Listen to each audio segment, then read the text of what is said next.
Okay, and we are now live for Adobe Community Philippines. Once more, good evening, everyone, and welcome to Digital Drawing for Beginners in Adobe Photoshop. Once more, Digital Drawing for Beginners in Adobe Photoshop. In a few minutes, about to begin. If you think this live stream is beneficial to someone you know, please invite them to join us, most especially to those who would like to learn to draw, learn how to draw using Adobe Photoshop. Okay, so if you're planning to teach an Adobe software, okay, inviting you to be an Adobe Creative Educator. So pasting down the link for you to take up Adobe Creative Educator. It has two levels, level 1 and level 2. So I'm showing you the ones for level 2. So after completing this course, you'll be also having a badge similar to the badge when you take up the challenge of Adobe certification exam. But of course, the difference with Adobe certification exam is, of course, it is a timed exam. So once more, encouraging everyone for you to qualify in our raffle draw of an Adobe exam voucher and LinkedIn subscription. Okay, once more, encouraging everyone to register now. So I'm pasting the link for you to register. Okay, so once more, and without further ado, let's now learn how to digitally draw. Okay, using Photoshop. Okay, so sharing to you our sharer this evening. Let's give a warm evening and welcome to Trisha May. Hi, Trish. Hello, sir. Glad to be here. Ayan. So, once more, thank you so much, Trish, for sharing your knowledge.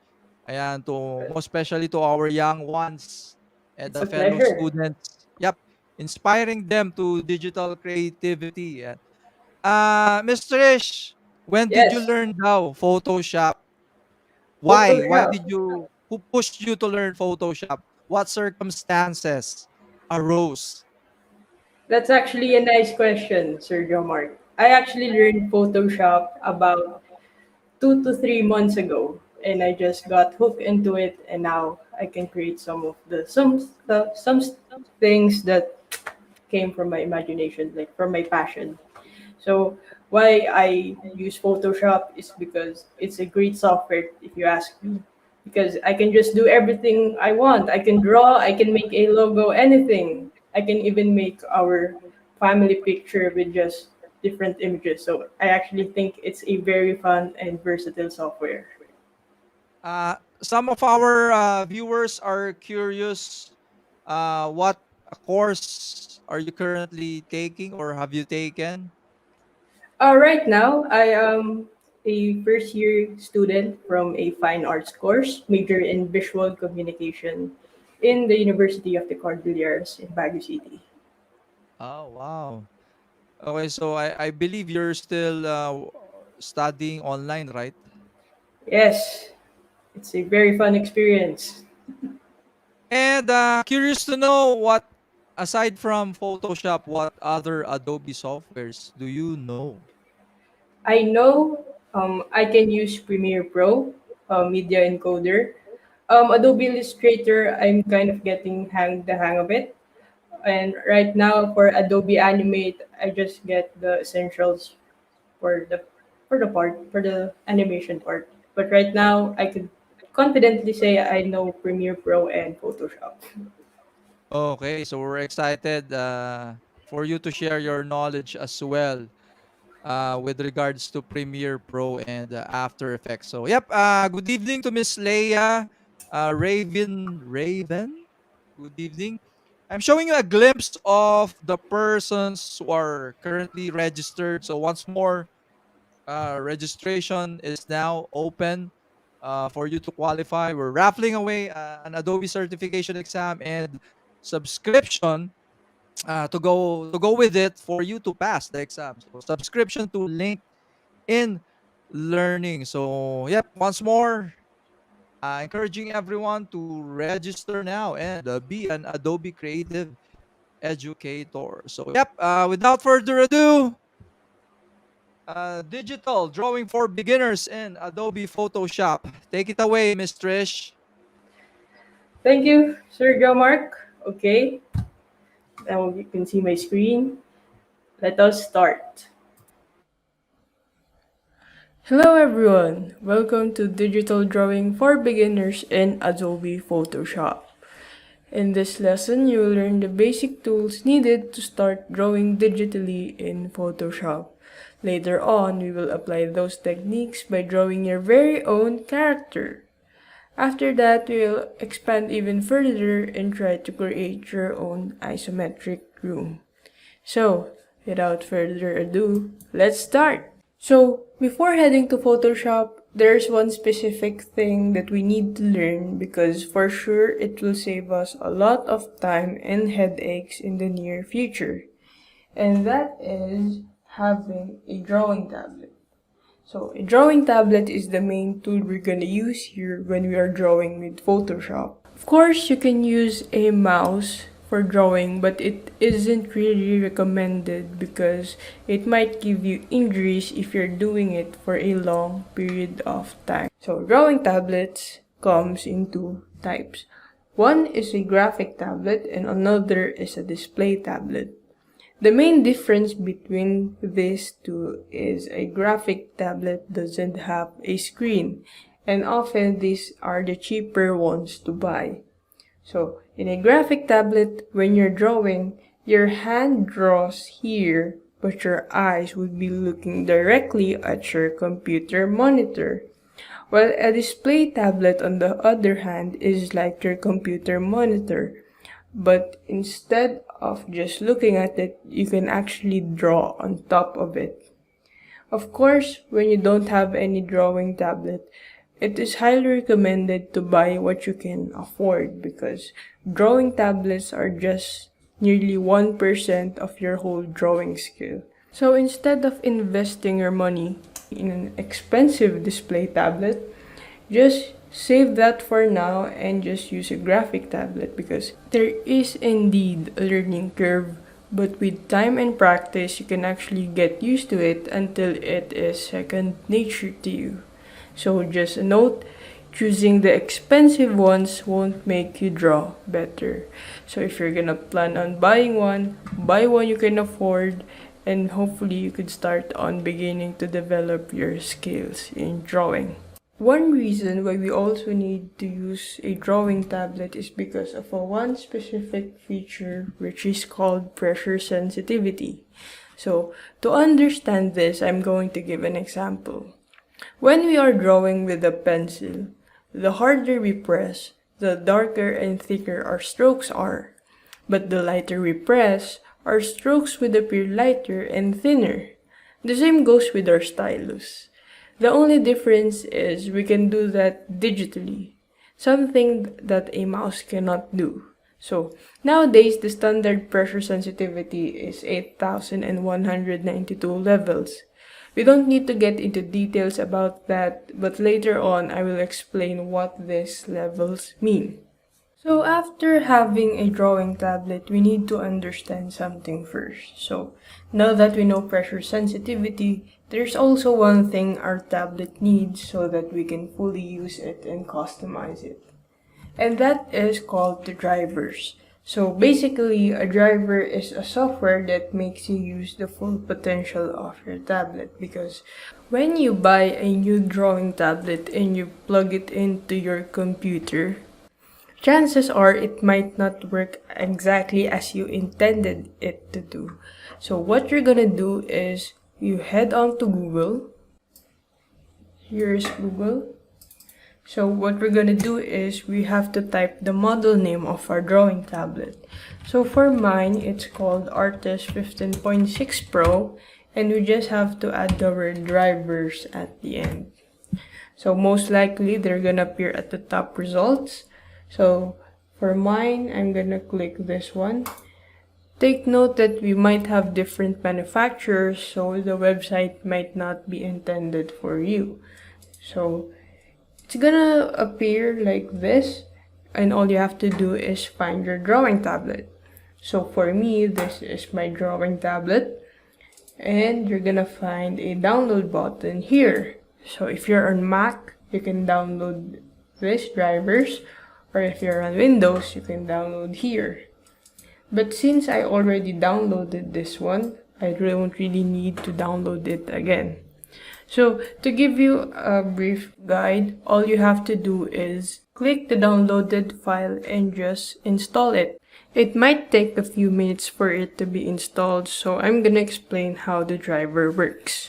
So right now, I'm gonna show you my drivers. Take note that we might have different interface when it comes to drivers, but their function is the same. So one thing we all have in common in our drivers is this pen pressure sensitivity graph, as you can see. By default, it is actually a straight diagonal line. But for my personal preferences, I'd rather put it this all the way top. So what does this mean exactly? So this pen pressure sensitivity controls how sensitive your tablet is to pressure. So for example, I have a very light hand. So when I'm drawing, sometimes Photoshop doesn't register my stroke because I put too little pressure. So by default, this is actually a straight line. I'm gonna click OK. So now I'm gonna create a new layer to test this out. So right now, I'm actually drawing, but Photoshop doesn't register my stroke. So if I'm going to my drivers and adjust that again all the way to the top, you're gonna see the difference. Right now you can see the brush strokes showing, which means Photoshop actually registered my stroke. So this happens when you have a very light hand, or if you have a heavy hand, you can adjust it so you can utilize the pressure when you're drawing. If you still don't know what this does, you can actually put it to default. There's nothing wrong about that. What you can do is put it to default, try to practice, trial and error, and eventually you're gonna find which pressure works for you. So if the default is fine, then it's okay. But if you have a light hand like me, you could adjust it up here. And if you have a very heavy hand, you could put it right there. Just a side note that if you have a very heavy hand, I suggest you try to loosen up, because over time your tablet is gonna thank you for that. So right now I'm gonna put it on the very top. So when your tablet has shortcut buttons, you can actually edit them in any way. So if you want to change it to a keyboard shortcut, right click, middle click, anything as long as your tablet shows it. So other than that, here is another thing that you should keep in mind. Windows Ink works well for me when it is checked or when it is turned on. My pen pressure for Photoshop works well when Windows Ink is turned on, while some others says that when it is turned off, it is actually better for them. So I think this is okay for you to guys experiment this if your pen pressure works well with or without Windows Ink on. And last but not the least, the most important thing I want to talk about is this current pen pressure here. So this bar will actually tell you if your pen pressure is working. So here I am pressing my stylus onto my tablet. As you can see, this is the levels of pressure that we often see on a brochure. So if this is working like intended, like if this is having a bar here, it means your pen pressure is working. But if you're pressing hard enough or soft enough and it still says 0, you need to fix something on your tablet. It may be a loose cable, a driver error, or you could just restart your computer to check if it solves the problem. So basically, that's the most important thing you need to find out right now. So after that, we could just click on OK and head on to Photoshop. So right Uh, now I am on Krish, Photoshop. Yes, sir. Krish, we have a question. They're curious what tablet are you using? Are you using a display or what do you call Uh, it? Graphics tablet? yes, sir. I am actually using a display tablet, which I can show here. It actually looks like this. I'm not sure if you can see it. But so Yep, we're this seeing is it. a display tablet. It's not a standalone system because you need to connect it to your computer. So this is what I use. But if you don't have this kind of tablet, you don't have to worry because tablets are just a tool for us for drawing. You can actually get by with just a graphic tablet because a lot of professionals still use that for drawing. So this is just a overview of what I use for my tablet. So I'm just gonna leave it Yep. here. Okay. In addition, we have some parents here asking how much should be our budget for my child who wishes to draw digitally. Any recommendations under 5,000 pesos with regards to tablets?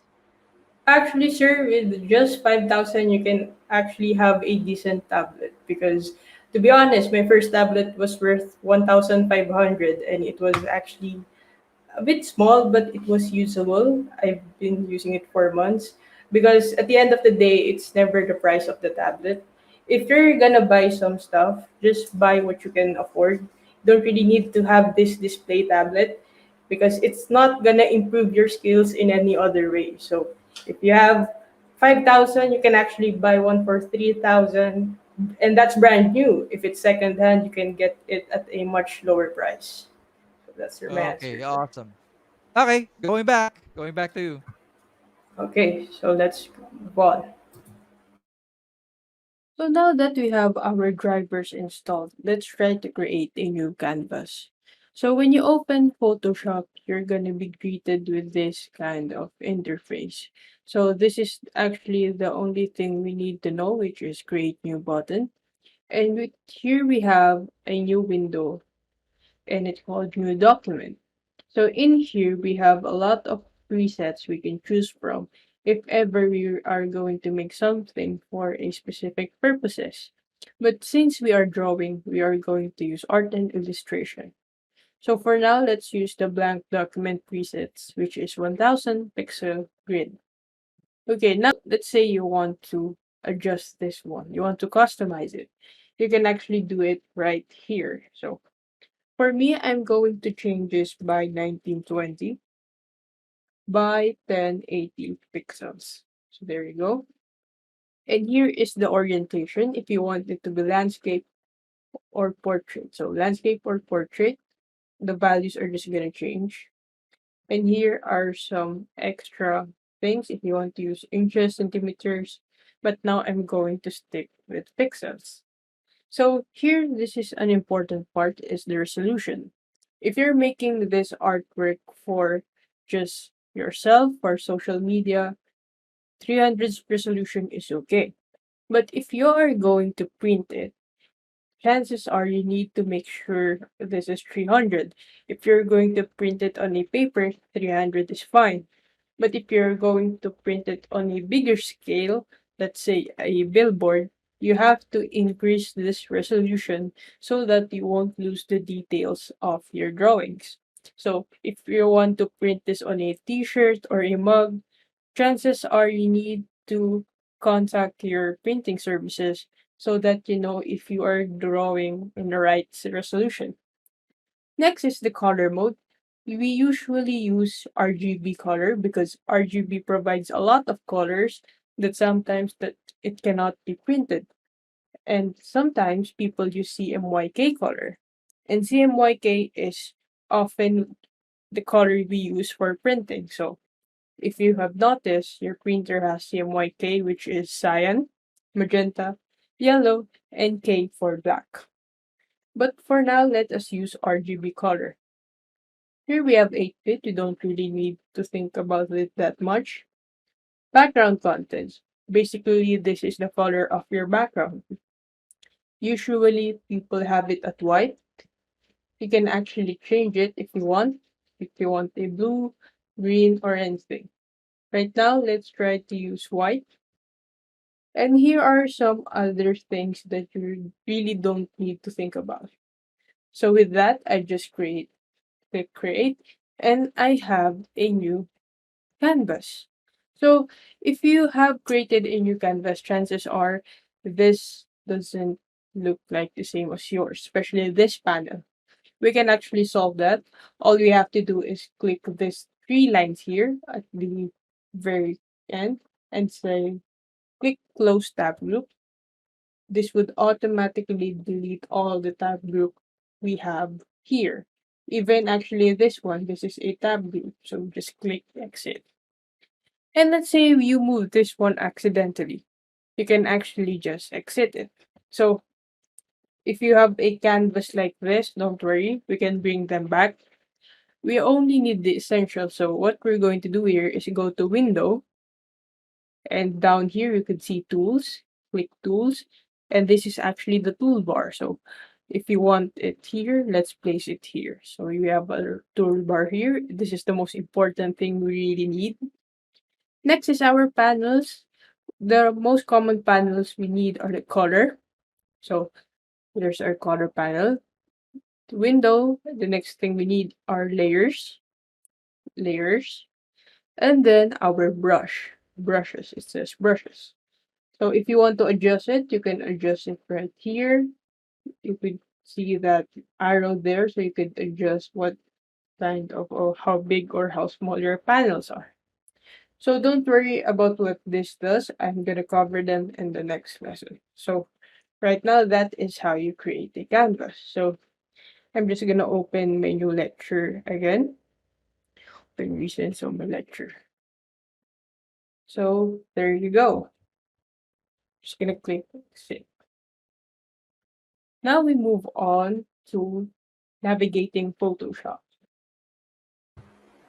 So navigating Photoshop is actually one of the most common thing we really need to learn. So before that, we actually just made a canvas. So that short video is just us making a canvas in Photoshop. And the thing that we need to remember is when we are using Photoshop, we need to actually know what we are going to make. So if we're just going to make a digital illustration, then you can use 300 resolution because resolution is important because somewhere down the road you're gonna encounter some problems with it if you haven't learned what a resolution does. So after that, we are going to learn how to navigate Photoshop. So let's go back here to Photoshop. So the next thing we need to discuss is something that should be second nature to us when we are using Photoshop because we are going to do this all the time. And that is navigating Photoshop. So before we delve onto this one, we need to go to preferences. So preferences is Control K in your keyboard shortcut. But if you forget it, all you have to do is just go onto the menu bar, click Edit, Preferences, and General. So once you have this window right here, all you have to do is go to Tools, and in Tools, you enable overscroll and disable flick panning because this will help you a lot. So what if I didn't do this? So I'm just gonna disable this and enable flick panning. So I'm gonna show you guys what happens. So just a disclaimer, swipe is moving your pen while touching the tablet. So if I use a brush tool, basically I'm doing like this. See, just swiping it. So to pan, all you have to do is hold space and you can see this hand icon and just swipe. For me, it's not doing anything. But if I zoomed in, that's gonna happen. But if I zoom out, it's not happening. Why? It's because of overscroll. So that was what I was talking about earlier. So if I enable overscroll, it's gonna let me pan even outside the canvas. This is very useful if your tablet has a very small active size. So this is gonna help you a lot. But as you can see, as I'm swiping, it kinda has this slippery paper feeling, as you can see when I am panning. And that is because of the flick panning. So if I disable the flick panning under tools, disable, okay, it's gonna give me this precise pan. So you don't have to get dizzy when you're panning.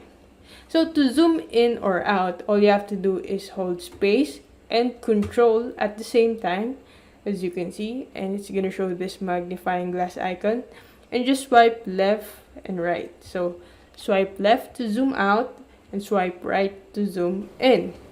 This takes times to get used to, but just a little bit of practice and this will become second nature to you. So what if zoom in and out doesn't work if you click control or space? If it doesn't work, what you can do is press Z, or you could click this icon right here in the toolbar and just click to zoom in. So as you can see, it has a plus icon. So if I click, it's going to zoom in. To zoom out, I'm just gonna hold Alt and click. So if control and space is working for you, that is going to be a big advantage. Next, to rotate, we have to click or hold R. So if I click R, it's gonna show me this icon. You can actually click rotate here. And what you do is just swipe up and down, left and right until you get your desired rotation. So what if you put your rotation here and you want to go back? All you have to do is just press the escape key and you're good to go.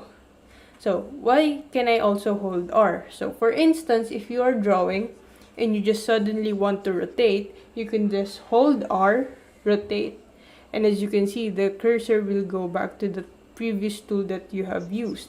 So that's helpful to know. All in all, that's just something you need to learn when you are navigating in Photoshop. So just press space to pan.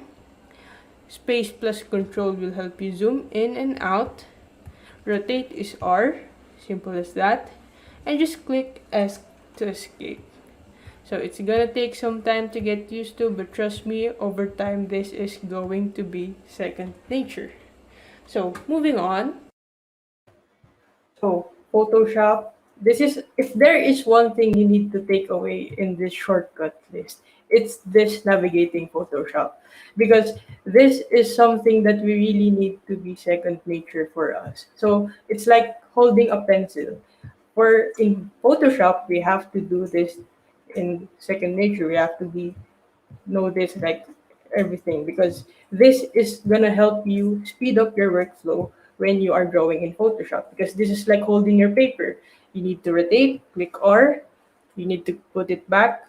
That's you need to pan, because that's the most important things we need to do when we are navigating in Photoshop. So now we are going to head on to a different topic. Now we are going to head on to the color panel.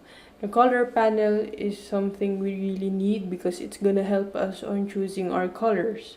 So to find the color panel, which is this one here, all we have to do is go to Window, find color, and click on it. So let me just do it again so that the color would appear. So in choosing colors, this is gonna help us a lot. So one important thing we should know is the color picker, because this is going to save us a lot of time.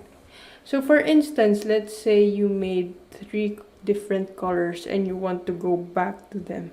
So instead of finding this specific color here and trying to estimate where they at, all you can do is just hold Alt, and as you can see this eyedropper tool, just click it and you can see that it will change. So it has the same color as this one. Same goes here. If you want the green one, you could just hold Alt, click it, and you could make the same color. And this one, of course, I could also choose here. Anywhere on the canvas, I can color pick it so I know the exact color. So when you're doing this, make sure you're using the brush tool. And of course, here is a brief guide on how to choose colors. So this is the hue cube. This is what I use when I am picking colors. So a guide here is when you go up this cube, your color gets lighter. That's why there is a white color here. And when you go down, it gets darker and darker, which explains the black here.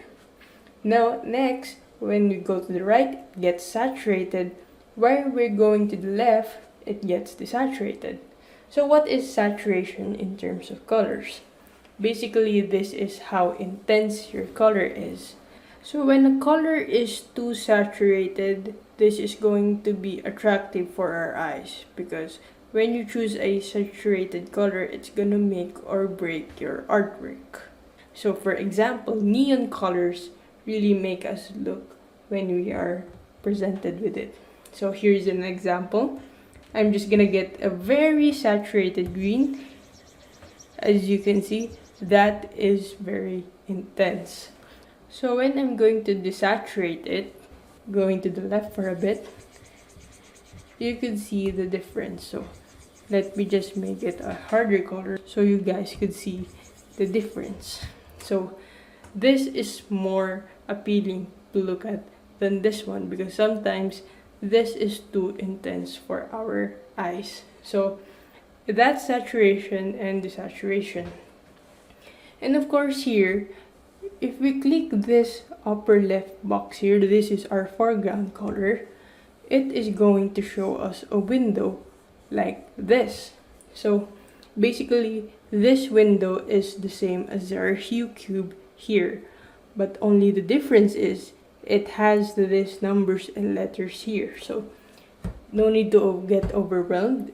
I'm just gonna explain this one by one. So H is hue, and hue is just another term for color. So this right here is hue or color, so we could choose any color we want. The S here stands for saturation, which this one, what I mentioned earlier. So when we go down, our color becomes less intense. It's like it's taking the life away from them. And eventually it will reach white. So that's saturation. B is for black, or this is like how light or dark your color is. And the RGB here is just red, green, and blue. The hue cube actually does the work for us because it already shows the color, the saturation, and the black or how light or dark our color is. One thing to keep in mind though here is this hex code because this is going to help you a lot. Sometimes when you're searching for colors, they're gonna give you this random code here, and that's the hex code. You can think of it as a name for your color, and every color has a different hex code. So when you find some cool color on the web and it has a code on it, what you can do is you can copy it and paste here so you have the same color as you want. Now we just click OK. So that is the color panel. In here, if you are not used with the hue cube, you can also use other things when choosing your colors. So there's a lot to choose from, but personally I prefer to use the hue cube. So that's it for the color panel. Let's move on. So we know how the color panel works. But before I move on, I just want to add something. This color panel is just a guide for us when choosing our colors. And just as I mentioned, like the title of this live stream, it is digital drawing for beginners. So we don't really need to get overwhelmed with these colors because for beginners, you can actually just choose a random color. I mean, that's okay, but I would suggest is to study color theory because color theory is gonna help you a lot when choosing your colors. And after that, it's just a matter of trial and error if you're gonna choose your colors because sometimes desaturated can be good at something, saturate like very saturated colors can be applied to something, and even if you can combine them, you can actually make great artworks. And actually, you don't even have to study colors if you are not into it that much because you can even make a good type of drawing by just making a black and white stroke. So that's just it. So you don't really need to think about it that much. So now, so after color panel, now we head on to our brush panel. which is this one. So to find your brush panel, what we're going to do is go to our menu bar, click Window, and choose Brushes. So it's right here. So I'm just gonna click it again. So there is our brush panel. So this brushes is actually our pencil case because most of the tools for our brush is here. So if we want a soft round, a pencil, something like a wet media, it is all here. And of course, there are some cases where there are other artists are giving their brush packs. You can actually import them here. But for now, let us stick to the defaults. So to find your brush tool, you just have to click B, or it's actually this icon right here. So now let's try to use our brush tool. So here, for now I'm just going to delete these layers. So when you're using the brush tool, make sure you are on a new layer so you could draw. So right now I am on a new layer and I can draw.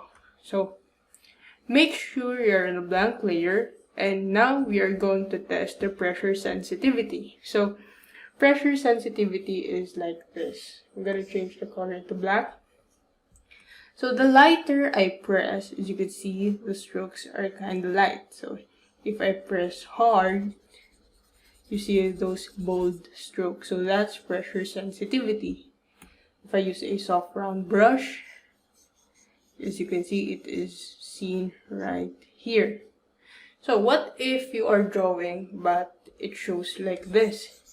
Like it shows this consistent lines, like no matter what pressure you're doing. First, make sure this is highlighted because that is where your pressure comes from. Just make sure this is on because most of the problems of pressure sensitivity is just because of this button. If it doesn't work, make sure you go back to your drivers. So as you can see, that is the brush tool. So you could choose any brush here you want. You just expand those so you could see other stuff as well. As you can see, they are like a bit different from each other. So feel free to experiment them when you have the time. So for now, I'm going to stick with a soft round brush. Now, one important thing you also need to know is the brush size. You can adjust them by using the brackets. The brackets next to the letter P. So as you can see my cursor here, I'm just going to remove this layer. My cursor here, if I click the bracket, is turning small. If I increase the brush size, it's going big. And you can also notice the brush size here. So it depends on your personal preferences. But mine, I prefer to keep it at 4. And of course the pressure sensitivity, make sure it is on. So that it looks like a pencil. So that's just personal preferences. You might find yours when you try to snoop around this area. So next, opacity. Opacity is how transparent an object is. And opacity is something that you're gonna come up often when you're using Photoshop. So for instance, you can see opacity is right here. And on our layer panel, there is also opacity. So let me just demonstrate. I'm just gonna use a hard round brush. Make it a bit thicker so you guys would know how opacity works. So I'm just gonna delete it again. So this is 100% opacity. So if I just lower this to, let's say, 60, this is 60% opacity. This is 11% opacity. And of course, this is 1, but I doubt if you can see it, but there's something there. So this is like a watercolor. So if I put like 27% opacity, see that this is going to overlap and it's going to be darker and darker and darker and darker until it reaches this 100% opacity. So opacity doesn't only apply here in our brush but also in our layers as well. So If I click on this layer and adjust the opacity, so you can see there's a slider here, just hold left, now it's gone. If I put to 56%, it's 56% transparent. If then I go to 100, then I can see everything. So this is useful when you're going to choose a reference image and just lower the opacity so you can draw on top of them. So that's for opacity. Next is the flow. So the flow can be found here on top. So one way to think about flow is like it is like the flow of an ink ball pen. So for instance, I think you guys have experienced this, but when you buy a fresh new ball pen, it has this constant and vibrant ink to it when you write. So it is fun to write with because it is consistent and it is very flowy.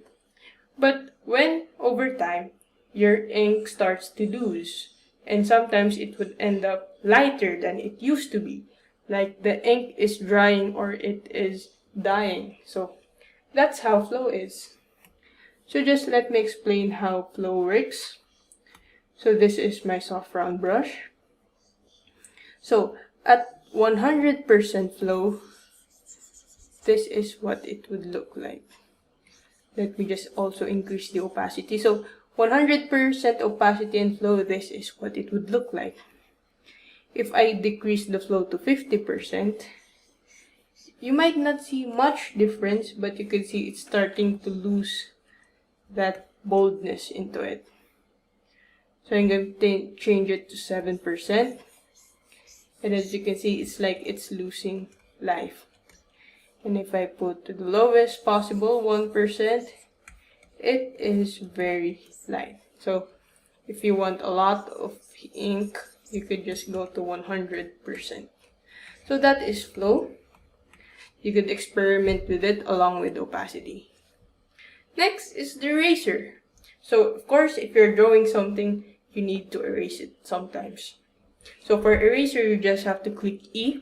So E, this is the eraser icon.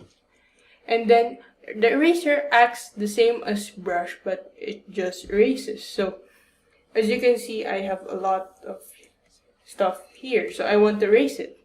But the thing is, this can also be used as an eraser. So if I use a soft round, just make sure you're on this eraser icon.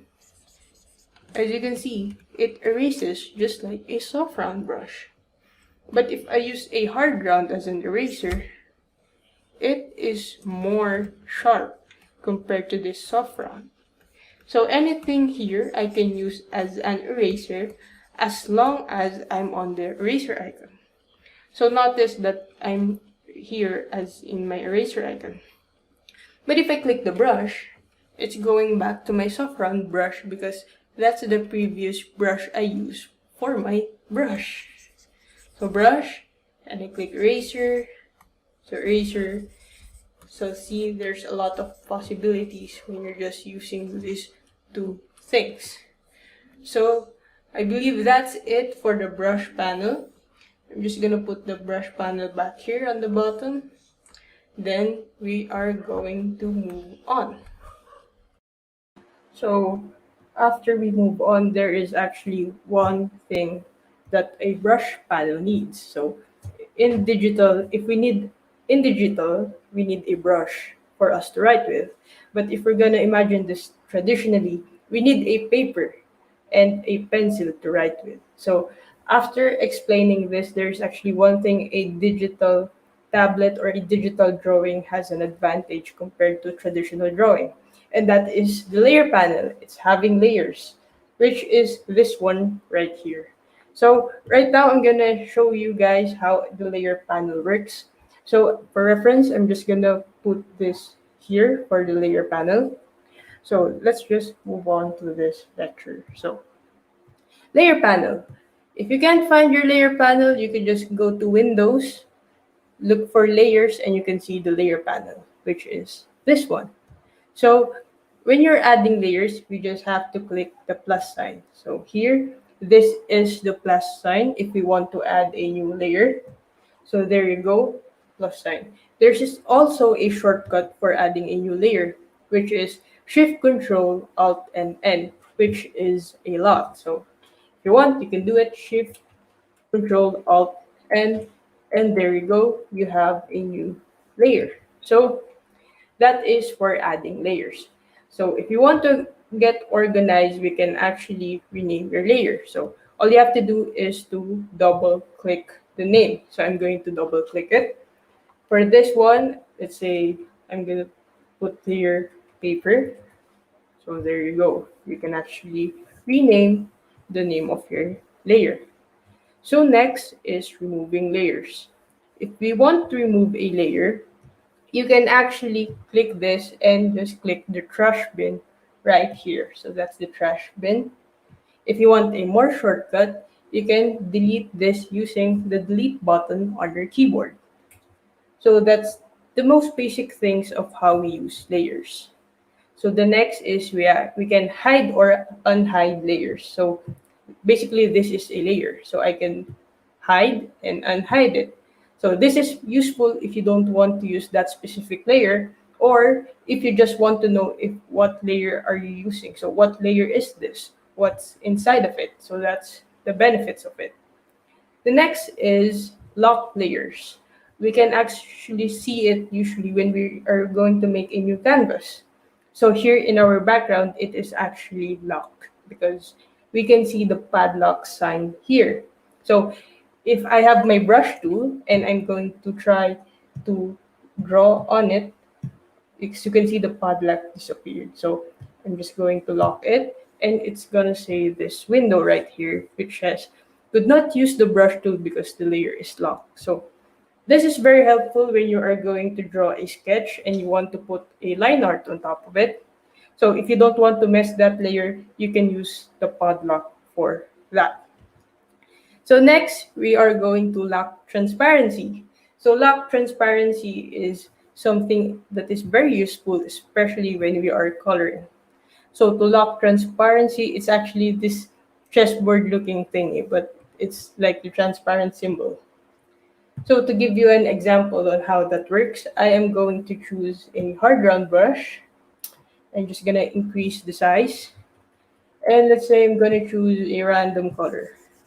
I'm just gonna draw this one. So if I am going to choose another color, let's say this blue color right here, and just draw on top. So it's like drawing traditionally, drawing on top of one another. But what if I use transparency? If I lack the transparency, I cannot actually draw outside, but I can draw inside that specific layer.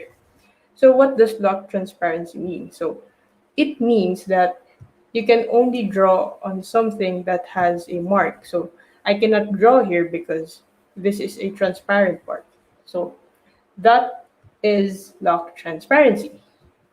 Moving on, we have the clipping mask. Clipping mask, all you have to do is hold Alt, and you can see this sign here, and move the cursor between layers and click. So here in this canvas, I'm going to explain how that works. So right now I have this one. I'm gonna make another random stroke again. For like for lock transparency, what we did was we used a single layer. But with a clipping mask, we can actually do more. So let's say I'm gonna choose another random color and I'm just gonna draw on top of it. So as you can see, it still goes out beyond the brush. But if I use like, if I use a clipping mask, just hold Alt, and if you go between these two layers, you can see the icon has changed. So if I click it, now it is similar with the lock transparency, but right now I have two layers. So what I can do is I can hide or unhide. I can actually use another one color. If I just add a new layer and I use Alt and clipping mask, then I can just draw on top and on top and on top until this is full if you want. Just make sure that this is the only thing you could draw. This is the only place you could draw. So that's for the clipping mask. Next, for organizing your layers, we have group layers. So for group layers, you hold Control or Shift. It's similar with your handling your files when you're using Windows or Mac. choose the layers and click Control G. So with this one, we need to group our layers. So once again, I'm just gonna delete all of this. So this is my first layer. So let's say I'm just gonna make a random stroke. This is another layer, and this is another layer. So right now I just made a figure. But if I want to move them in one side or just to make them in a folder, what I can do is just make sure one is highlighted, click Shift so you could select them all. If you want to select just 3 and 1, you could click Control and just select 3 and 1 and just click Control G. So there you go. It means it's going to be grouped. So click Control G and there you go. Everything is grouped. So group is like just a folder. So every part of your layer is here. It's untouched. And you just group them so you can just move them anywhere you want. Okay, next is we have the merge layers. The merge layers is actually similar to group layers in terms of the function, but instead of Control G, we are going to use Control E. So let me just show you how this works. So this is a group layer. So for everyone's knowledge, we can actually ungroup this by clicking right click and we're going to see ungroup layers. So right now it's ungrouped. So when we are grouping, these layers are actually different from one another. But we can actually merge this into one. So instead of having 3 papers, we can just use and make them one layer. So what I did was I just make sure all of them is highlighted using Control or Shift, and then I click Control E. Control E. So there you go. Then it's merged into one. So after merge, you can also duplicate a layer, select and just click Control J. So when we are actually duplicating a layer, this is very helpful if you want something, if you're experimenting with something when you're drawing. So let's say you want this one, let's just duplicate this, click Control J, and there you go, it says layer 3 copy. If you forget the shortcuts, you can just use right click and you can see some of the options I said earlier, which is this one, duplicate layer. But I suggest you try to memorize the shortcuts so your life would be easier. So okay, this is the layer panel. So F7 is its shortcut. So I'm just gonna go back here. Right, so that is our lecture for our layer panel. Now, so after the layer panel, of course, we have learned the brush panel. So just a side note, when using a brush, like using the brush panel, we don't really need to use all of them. We just need to find the one that works for us. And I know sometimes it can be daunting when people or your favorite artist has this specific brush that you need to use or specific stuff like that. You don't really need to buy those because you can actually make them. So why buy something expensive if you can actually make your own? Because just like a drawing tablet, buying the most expensive brush presents won't make you a great artist. So like before, I just want to say that just find the one which it works for you. So for me, it is a soft round brush with a 4 pixel size. So after the layer panel and brush panel, let us move on to the now we move on to our shapes and paint bucket tool. So shapes is something you're gonna use often if you want to use shapes. So for the shapes, you can actually find them here, or you can just click the letter U. So right now this icon says rectangle. So it means the icon I can only draw is rectangle. So as you can see, that's a rectangle. And in some cases, there's a new panel appearing here, so you can actually just close the tab group if you want. But actually, it's just the same as here. So this is the shapes tool. So if you want more shapes, you can actually hold this one here, and it's gonna appear a window full of shapes. So you can use an ellipse or a circle, a triangle, a polygon, a line tool. So that's a shape that I created. So You can also make a perfect shape when you hold shift while making your shape. So right now I'm gonna click. Right now I'm just clicking. I'm not pressing any keyboard button. But if I hold shift, as you can see, it creates a square rather than a rectangle.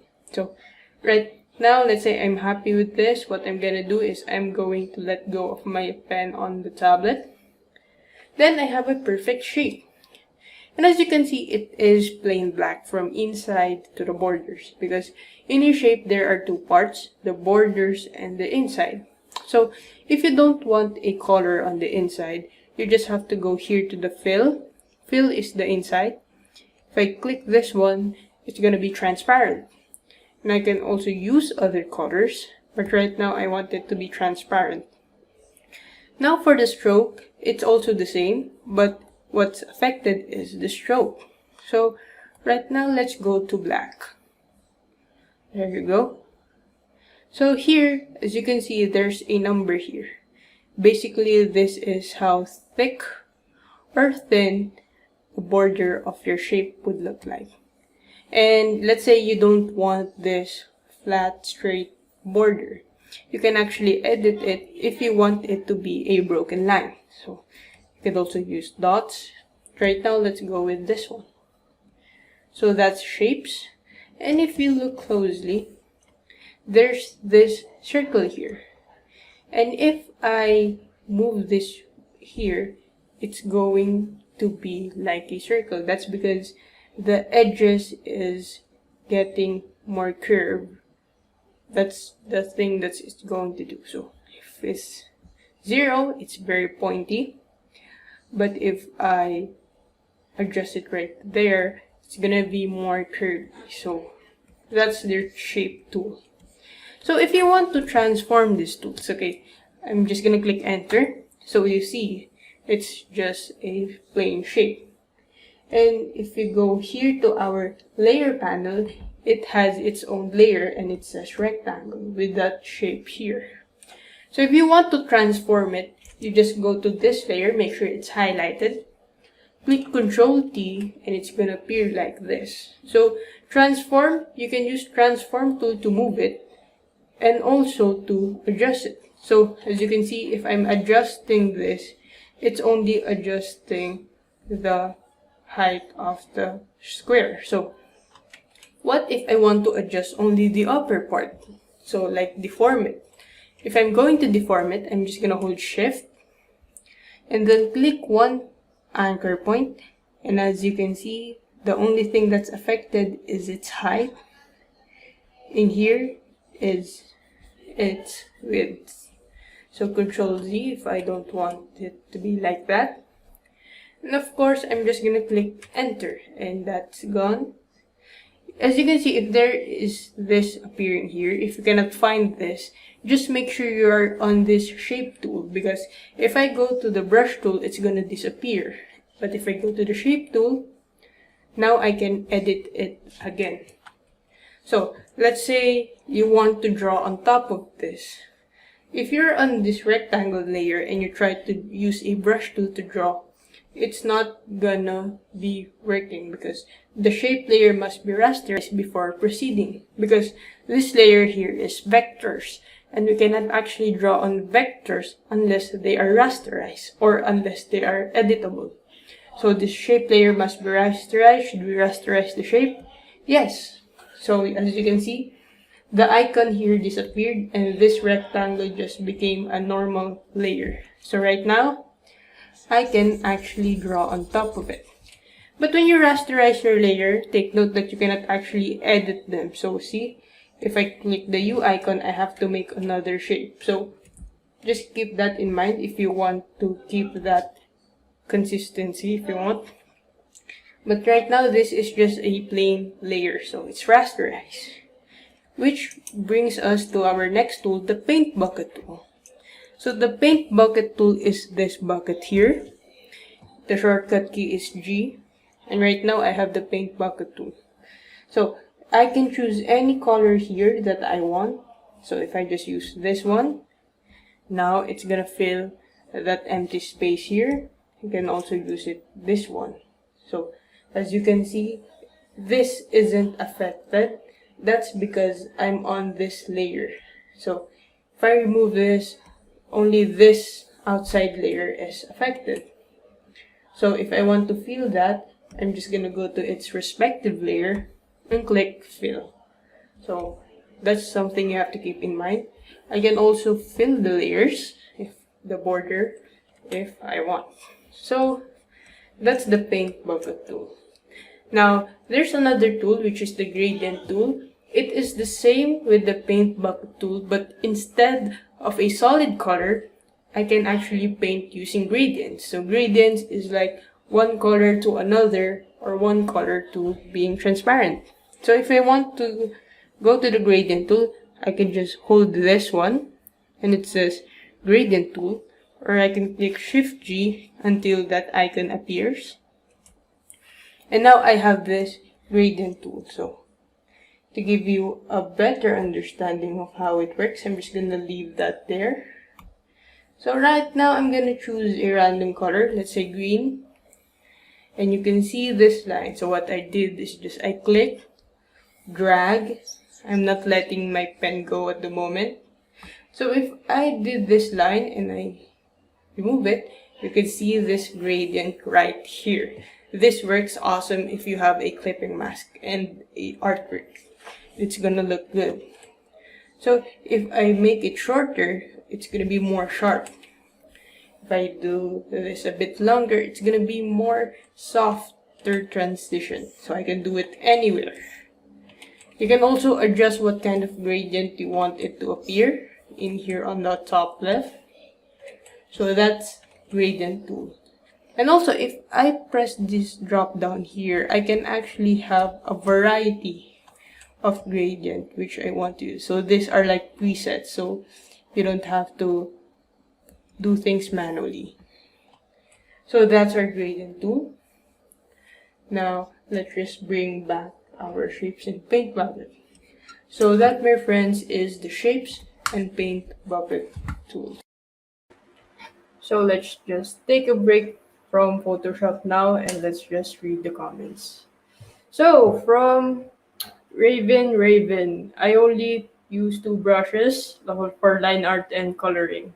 In rare cases, I use four brush for shading and using airbrush. Actually, that is a very smart move because when you're starting, you really need to just go to the basics, to the defaults. We don't really need a lot of tools. We just only need to find the one that works for us and we actually do the rest of the work because brushes are just one thing.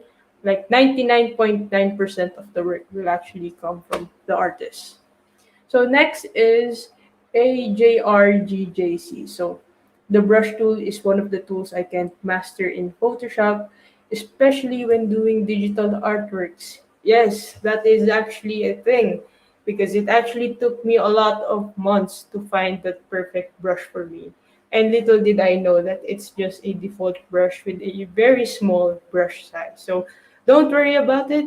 You can actually get used to it once you found that something right for you. So next is from Gilmore Dawang. Good evening. Good evening to you too, Gilmore. Glad you're here. And next is from Dan Dream. Exactly. Customizing your own brush works fine than using only one brush. Explore for more. And actually, that's also good too. You can try to explore when you think you have like enough experience with using a brush because some cases we can use like custom brush tools so we can make our artworks easier. But if you're a beginner, just try to stick with the default one and eventually you're gonna find out which one works for you. So thank you guys for the comments. I really appreciate it. Okay, so now that we are done with the shapes and paint bucket tool, we are going to move on. So let us see. So shapes and paint bucket tool. Now that we have this out of the way, let's move on to the selection and move tool. So let me just hide this layers and this one. So selection and move tool. first we need to understand what selection is. So selection is like cutting a paper and pasting on it onto another paper. So to better understand this, I am going to do some demonstrations along the way. So one example of selection is Control A. So make sure you're on a blank layer. So for instance, I just made this one blank. So if I click Control A, I'm actually gonna make a selection, which you can see right here. So if you can see this broken moving lines, it means that you already made a selection.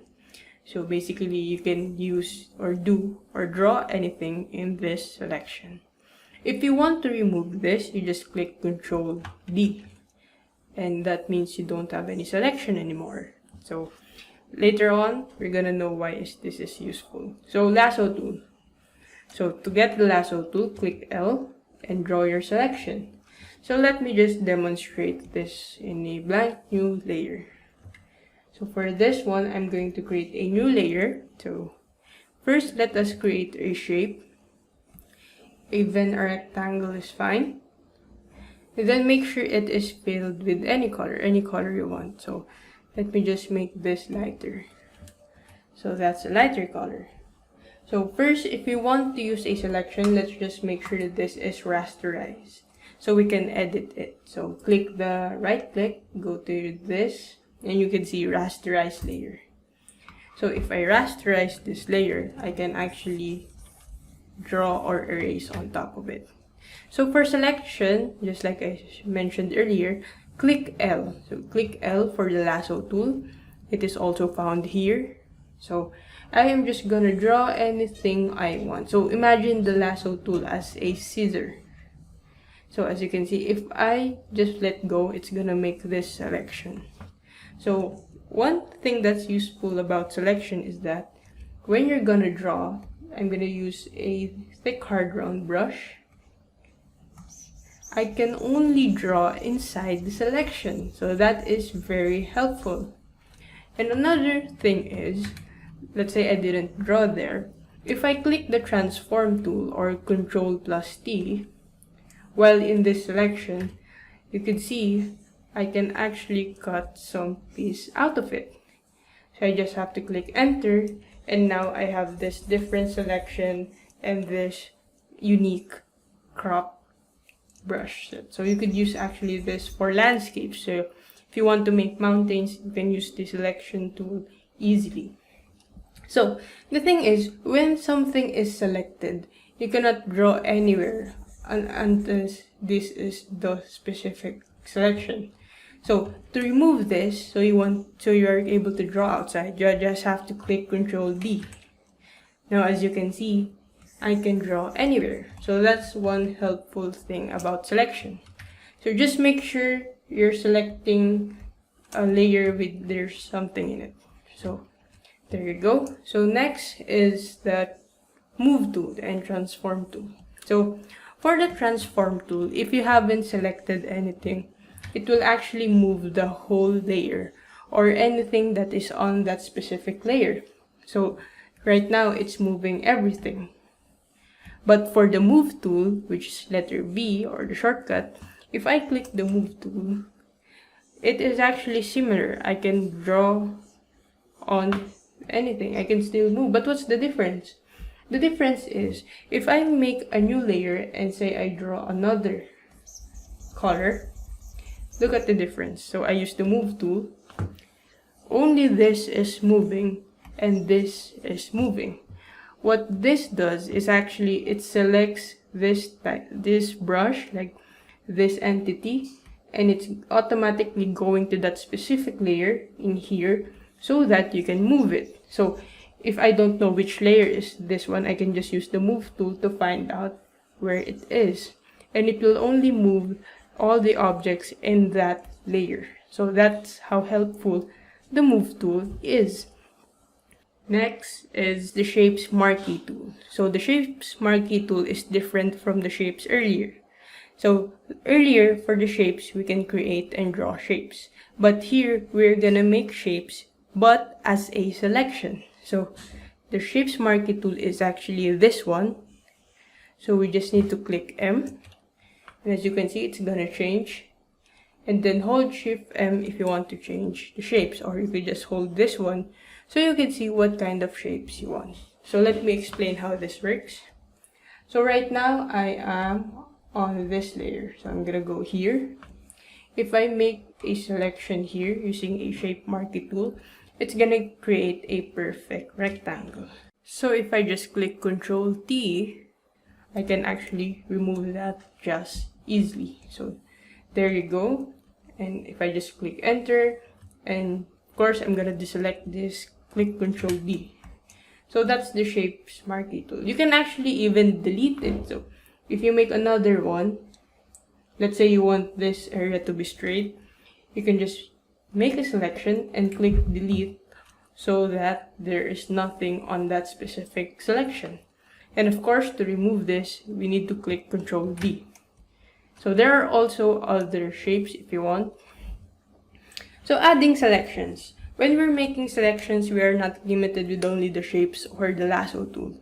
We can actually add selections by holding Shift when creating a new selection. So for instance here, this is better. Let's say I'm going to make this rectangle. So if I'm going to draw another one, you notice that it's gonna disappear. So what we want is two separate squares. So what I can do is, let me just go back here. I'm going to hold Shift, create another rectangle while holding Shift. And as you can see, there's two of them. So if I want to create more, I can create more as long as I'm holding Shift. And if I draw on it, as you can see, I can draw on those three rectangles. And of course, if you can add, you can also subtract. So when subtracting, instead of holding Shift, we are going to hold the Alt button. So here, let me just remove the brush there. So let's say you want to subtract. We can actually also use the lasso tool because they are the same kind. So if I hold Alt, you could see there's a subtraction sign there, so a minus sign. So it means you're gonna subtract something. So let's say I'm gonna put some teeth here. So I'm just gonna complete the selection, and as you can see, it took my mark. So if I want this to be even more sharper, yep,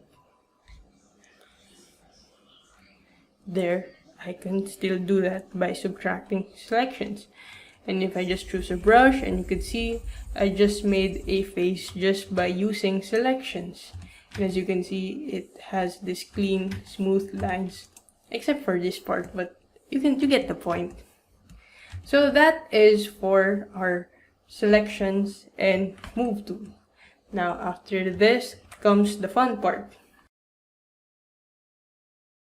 So are you guys ready for that fun part? Because after the selections in Move Tool, we are actually done with all the tools in Photoshop. Everything that we need, I've actually mentioned it earlier. So right now, you can just warm up and we can now finally draw on Photoshop just like this title of this rhyme stream.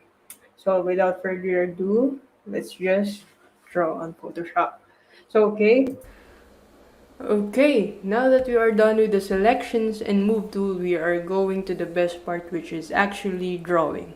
So let me just create a new canvas here so we guys are on the same page. So as you can see, I've made a new canvas. So in here, we're going to learn how to draw. So if there is one thing you need to take away from drawing, it is this. We need to use references when we draw, and it is an absolute must. So let me just explain here along the way. Here I have an image, which is this little guy here. Don't worry if you cannot find him. He's on the link in the description below. So what I did was just I copied and pasted him here, and I used Ctrl T, the transform tool, to make him a bit bigger. So now that he's a bit bigger here, I'm gonna explain why we need to use references.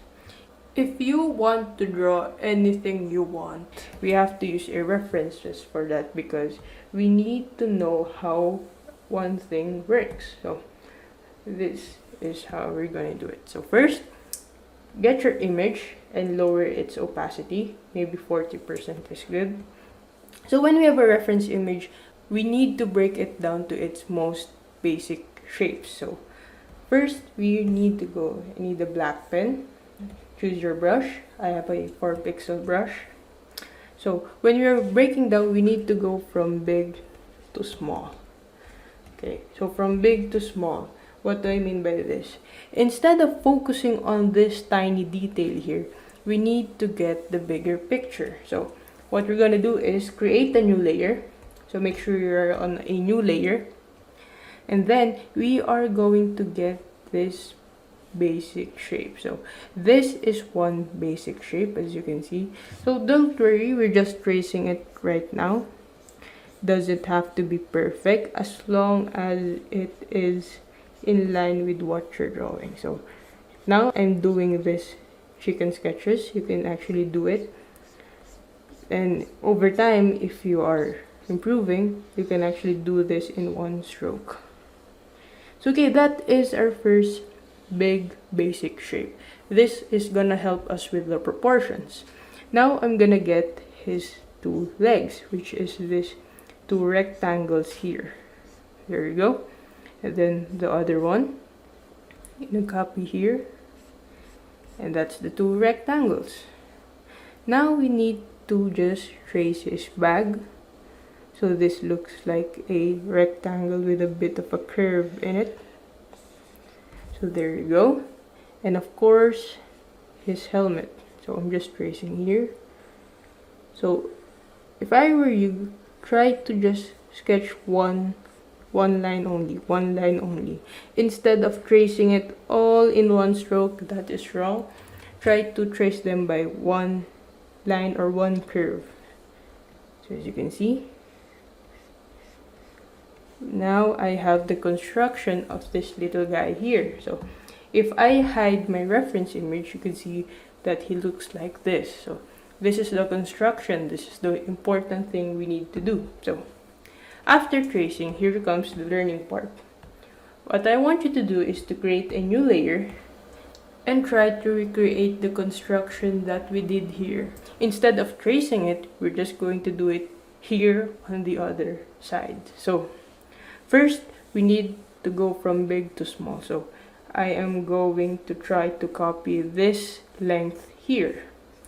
So if you don't know if you're right or wrong, you could use your hand or your fingers to your monitor so you know if it is the exact height or not. What you could also do is try to extend this line so you know you have the same proportions.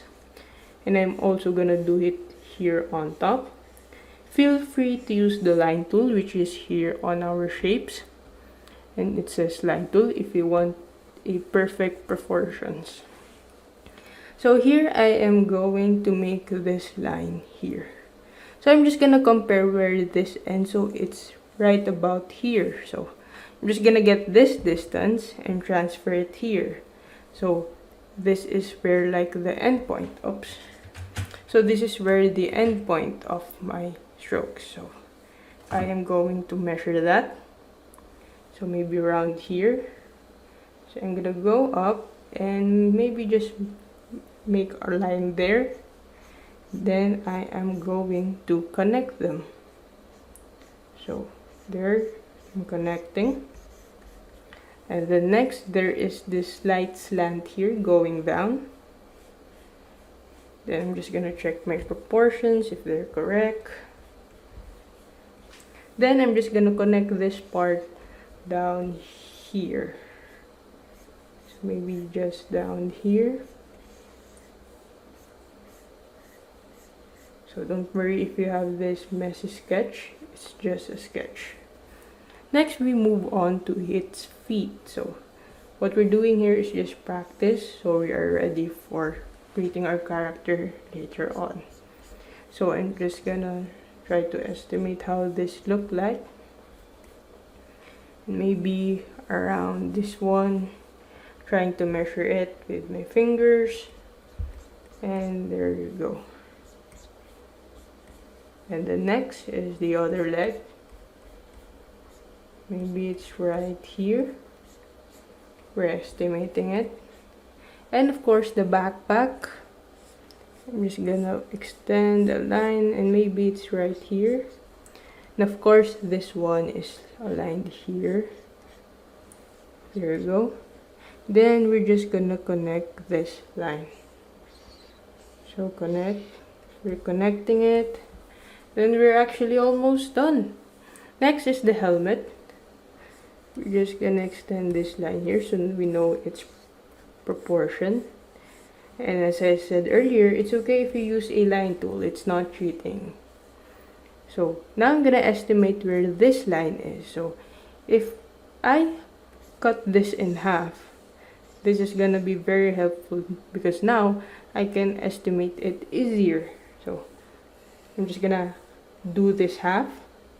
Then I can now copy what this looks like. So for now, try to look at this space right here so you can have a clear idea on how the proportion looks like. And of course this helmet here, I'm just gonna try to copy it. This one extends a bit outside, as you can see. Make sure to look at those curves, and because not everything is a straight line, so sometimes those lines have a certain curves to them, and it's good to be more diligent when you're looking at this. So you have to be more attentive to details. So actually with that we have our construction. So if you are not sure if you put the right stroke or if you are right or wrong with the proportions, what you could do is go back to this here, the one you traced, click Ctrl T for the transform tool, and just compare if you did well or not. So in my drawing, I think I made it too big. So there's a lot of things that I could still improve. So after comparing it, then I'm gonna adjust my mistake. So I could use the eraser to adjust it because I made it too big. Adjust the legs. And of course, make sure you are on the right layer. So that's just for construction. So this is just a warm up on what we are going to do. Take note that we should start from big to small when we are using references. So with that, let us move on. Okay, moving on to the next one. Alright, now that we are done with our warm-up, it's time to create our own character. So trust me, this stuff here isn't made in vain. So we're going to make our own character. Let me just group this one. So I'm just going to click Shift and click Ctrl G so that I could group this and hide this layer. So right now, I'm just going to click a soft round brush, which is for pixels because I accidentally clicked the hard round. So when you're making our character or drawing anything, just I mentioned before, we need references. So here is the references we're going to use today, and this is on the link below, so don't worry if you cannot find it, it's just there. So right now it's too big for my canvas, so I shrinked it by using the transform tool, which is Ctrl T. So I'm just gonna put it on the right size. So we can actually do this because as you can see, the difference is only their clothes, their colors, and of course their hair. So right now let's just focus on one guy. Now here we can use the selection tool and then select this two. Then when we let go, just click delete and it will delete those other images. So now we have this one guy left. So let me just make him a bit bigger by using the transform tool again so that we can see it clearly. Okay, right now I'm just gonna lower his opacity. So because we are starting with a sketch, I'm gonna lower his opacity and I'm going to head on to a brush tool. Now make sure you are on another layer, okay? So you're another layer. Now we are going to get his basic shapes. So remember, we are going from big to small. Okay. So first let's get his body. Here you can actually see that this is kind of a rectangle, and we can just make this like that. For his shoulders, we can make this like a triangle that has been cut off. So that's just his body, and of course the neck. Then make sure everything is connected. So I'm just gonna connect them here. Next is his head. So this is a bit tricky, not because of its the shape, but around here because we don't really have an idea on how his head would look like. So for now, let's just trace the bottom part because it's easier. So there you go, you have this kind of head right here. Now, to get an idea on what his head looks like, just imagine him bald. So we won't get into much to detail. We are not going to overdo it, like draw the head here, because that is not possible. His hair is over there. So try to draw it. And you can estimate it, but don't worry. So the extra here is like the volume of his hair, so you don't have to worry about that. Next is his ears. So his ears is actually really simple. It's like a C shape or a rectangle, any way you want to think of it. And that is his head. So if I just move this here, you can see that we already have done a lot. Okay, so next is his facial features. So instead of drawing the eyes directly just like that, because you're tracing, we need to use guidelines so we can estimate on where his eyes is at. So I'm just gonna find the middle point and I'm gonna draw a horizontal line. So that way I know that the eyes would sit right in this line.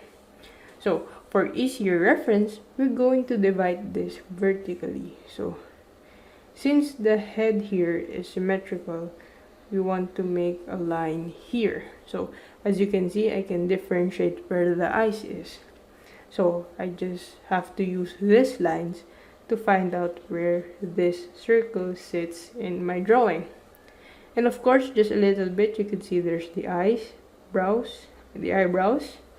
And here, just a little estimate is the mouth. Okay, so those are just some of the details. So all in all, this is what the sketch of our character would look like. Don't worry if it looks weird. It always looks weird if it's a sketch. We can always fix them later. So now, here comes your customizing part. Right now, I have this mannequin here. So it's up to you how you want to dress it. So I suggest if you have a picture of yourself, you can just put them beside Photoshop or use your smartphone so you could use your hair, your clothes as a reference. So for here, I'm just going to make another reference. I'm just going to search different kind of hairstyles. So here is one hairstyle that I found on Google, which is not mine, which is this one. So this one just gives you a lot of possibilities when it comes to hair. So maybe you want this one. So I'm just gonna put this on the side. So that's the sketch. So now we are going to redo this sketch, but of course right here. So I'm just gonna create a new layer. So make sure you're on a new layer. You can actually label it if you want.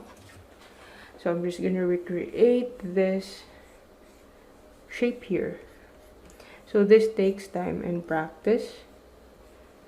So you just have to estimate it. You can use your fingers. And of course, this is how we are going to break things down. This doesn't only apply to this character, but actually everything you draw in general. So this is kind of a bit tricky, like where you want to place the head. So try to estimate it. So if you're having trouble where this should be, then try to go down and where this part should connect. So as you can see, it's the shoulder, it's the edge of the shoulder. So I'm gonna make a vertical line, and maybe the head sits right here. Maybe like that. For now, let's make a rough circle. So a rough circle doesn't have to be perfect, just close to our construction line. So maybe this, if you think.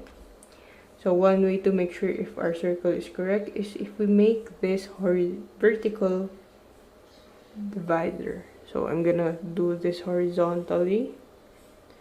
There you go. Now we can try to focus on one side. So I'm gonna focus this quadrant here. Then I'm gonna focus this one. So I'm gonna focus on where to put this and also the other side. Because when we part things or when we subdivide, it's actually easier for us to measure than trying to estimate how to make this circle look like this. So now that we have this line, we can actually draw the ears. So as you can see, there's this little space here for the ears. And if we compare it here, there's a large space. So you can also estimate it here. Then just draw a very rough rectangle or curve or a C shape, whatever you think. Just look on how they are related to each other. So that's just the sketch. So there you go for the eyes, for the neck. So let me just connect this so it looks like he has a body. So for the eyes, we're going to estimate it maybe here, trying to compare and make sure the other side is also there. And for the eyebrows and the eyebrows. Next, we're going to try to estimate the hairline and make sure it is curved. So right now, this is how it looks like for just the body. And of course, let's just add the mouth right here. Okay, now we're going to customize it. So this is just the body. Oh, it is actually looking pretty well right now for this time. So okay, so now that we are done with the mannequin, it's time to us to customize our own character. So for now, I have this reference image for the hair. So okay, I'm just gonna make sure I am on the right layer.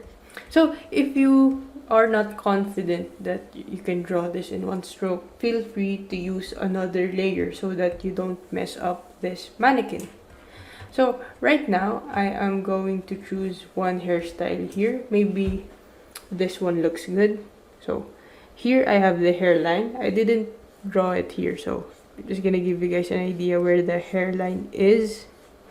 So the hairline is where your hair starts growing. So if this is my hairline, I'm gonna imagine that the hair will grow here.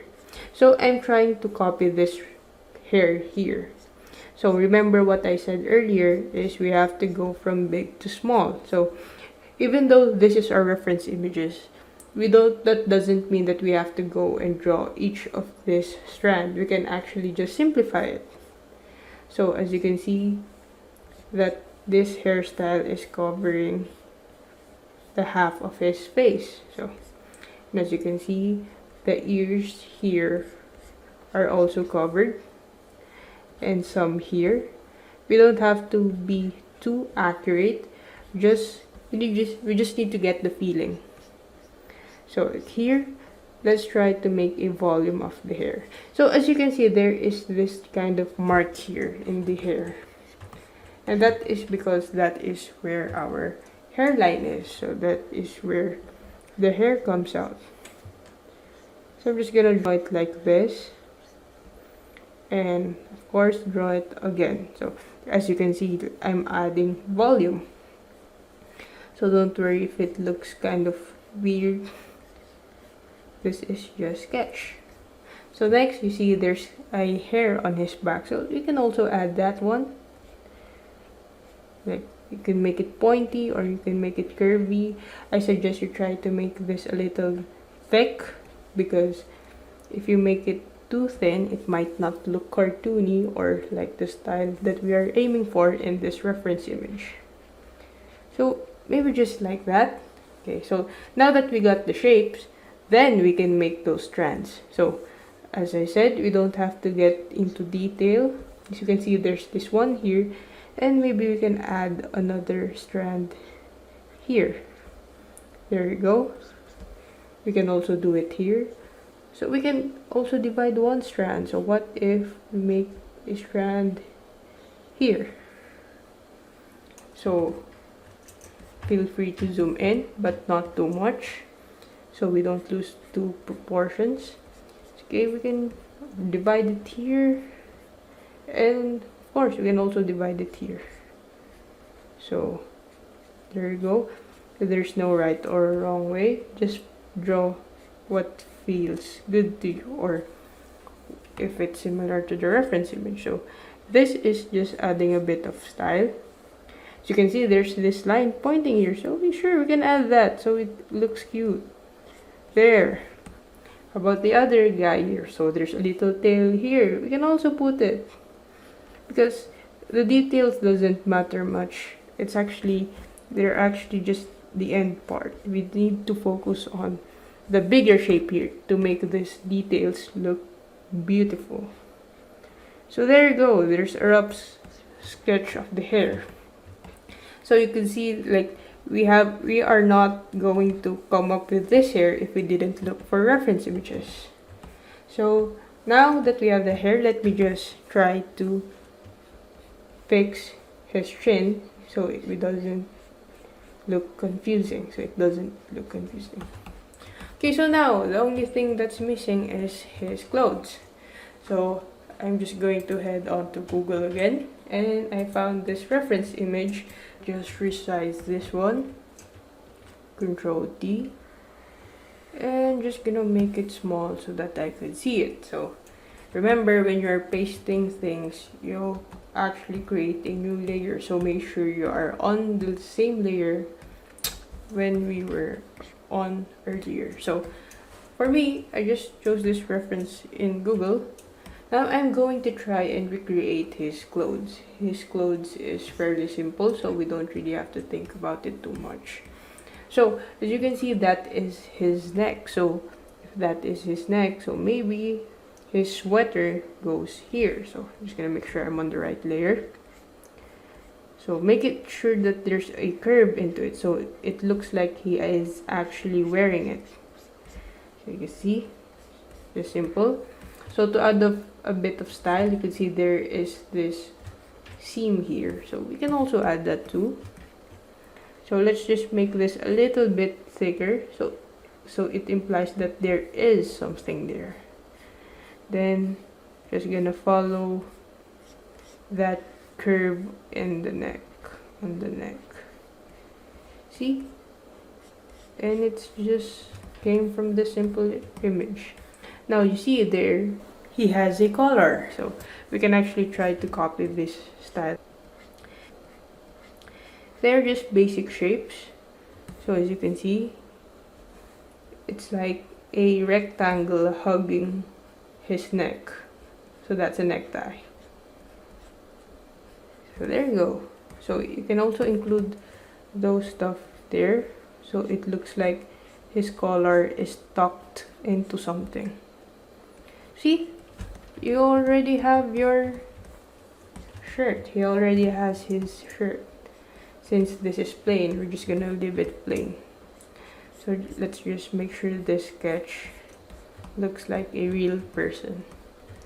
Of course, gonna fix this one, gonna fix this neck, and there you go. So if you want to add more details, let's say you want a thicker eyebrow, sure, let's make a thicker eyebrow.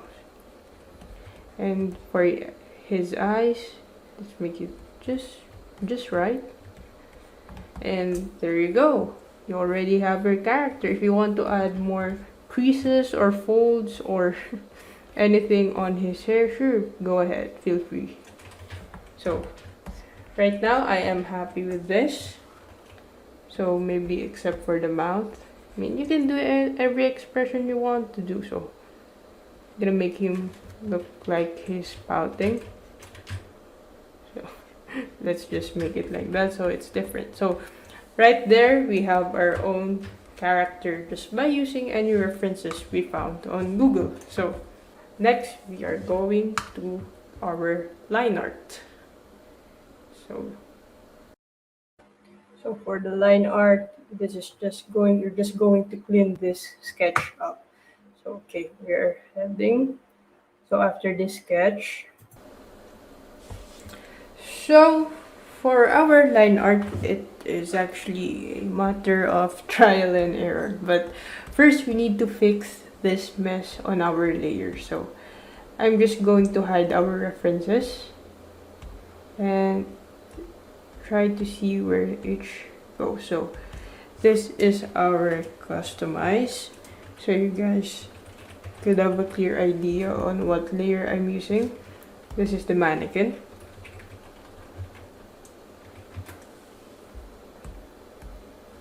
So this is nothing. And this is our trace. This is our reference. So for the line art, let's just hide the traced layer for a second and bring it back to 100 opacity. We're going to use this as a reference. So do you remember the color picker, which is Alt? So if you hold Alt, you're gonna color pick it. So for the line art, as you can see, there's a bit of a color for the line art here. So as you can see, if I color pick it, it's not actually full black, it's a bit of a brown. So I'm just going to color pick it so you guys can have an idea. And it is actually better to have a line art that is slightly dark than going to all black. So for reference, I'm just going to color pick it. So this is my customize and my mannequin. So what I'm going to do is I'm going to group them. So I'm going to click shift, then just group them together. The reason why I group them because I want to lower their opacity in just one stroke. So instead of doing it one by one, I'm just going to group them and lower their opacity. So I'm going to create a new layer on top of them. And I'm going to change my brush into a hard round brush so that we have this crispy brush here. So I'm gonna increase my brush size, which is the bracket shortcut next to the letter P. And as you can see, I have this one. So for line art, of course, we are going to manually do this. So if you are not confident with your stroke, you can use this option here, which is the smoothing option. Basically, this stabilizes your brush strokes when you're making line art. So as you can see, if I go slowly, it is going to be a bit delayed. That's because it is smoothing. So if I put this on 100, see the difference? There's a huge delay, but your strokes are more stable. So right now I'm going to find which one works for me and which one works for you. Only you can tell. So maybe this is good, maybe this part is good. So let us try to copy this style. So this is actually a bit messy, so we could still do better. So I'm just gonna trace it like that. Then I'm going to make this one. Maybe just to add of style, let's add a bit of that hook right there. Of course, this one. Well, just make sure do one line at a time. There you go. One line at a time. And also here, one line at a time. That's for the hair. Another one here. Don't worry if it's overlapping, we can fix them later. Right now our focus is on the line art. So if you made a mistake, you can just click Ctrl Z and let me just do this again. There you go. Does it look good? No. I'm just gonna try to follow my sketch here. So there you go. So it adds a bit of a variety in there. So I'm just gonna connect it. And then here I'm going to on the top again. Then trying to do this in one clean stroke. So even if I'm doing this slowly, I don't get a jitter because I have smoothing with me. So that's the hair. If you're not confident, okay, let's just make a new layer. So always check your reference image on what they have done. As you can see here on the neck, on the chin part and the neck part, there aren't any line art. So let us try to copy that. And there you go. Thanks to the smoothing brush, we have this kind of clean stroke. So if you're not happy with it, just erase and try it again. And also, if you're not getting any good strokes, you can actually rotate your canvas to find which motion works for you. So that's for me, that's rotate. So I'm just gonna click escape to go back to this one. So you can also explore with different lines brush size. So you have different variety of lines, but now I'm just gonna stay with this one consistent line.